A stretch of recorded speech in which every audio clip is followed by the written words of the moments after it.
Hello guys, आज आम आसु सोडार फेमस कुंठेश्वरी मंदिर जे सोडार प्रसिद्ध अच्छी आउ एठारे रही भी लज भी अच्छी।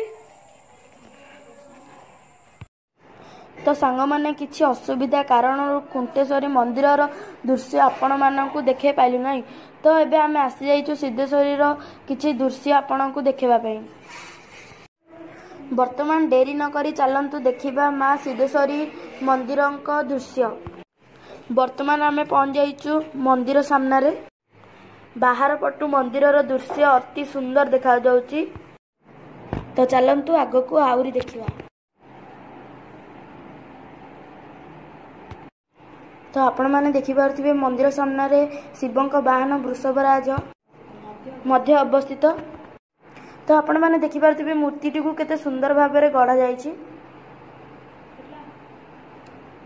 केते सुंदर भी देखा जाउछि। तो आळती सरीजिबा कारणरू मंदिर द्वार एबे बंद अछि, तेणु मु द्वार मुहरु मंदिर भीतर दृश्य मध्य देखैबी। वर्तमान चलंतु देखिबा भीतर दृश्यटी किपरि।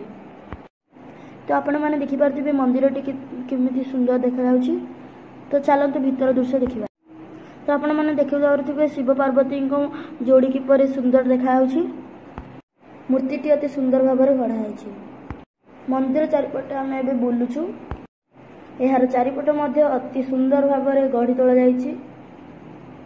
आपण माने देखि पारुथिबे। तो आपण माने देखि पारुथिबे मो सहित मो मम्मी और मो दी भौणी मध्य आछंती। तो आपण माने देखि पारुथिबे मंदिरटी किपरि सुंदर देखाउछि और आम चारि पाख मध्य आपण को बुलेकी देखैलु।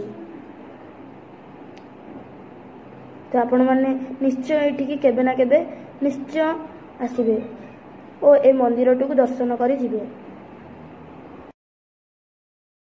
सांग माने आजिर ब्लॉग एठी मु शेष करछि। आपण माने जदि नेक्स्ट ब्लॉग देखियो चाहंती ताले मो चैनल को लाइक शेयर एंड सब्सक्राइब करिवे।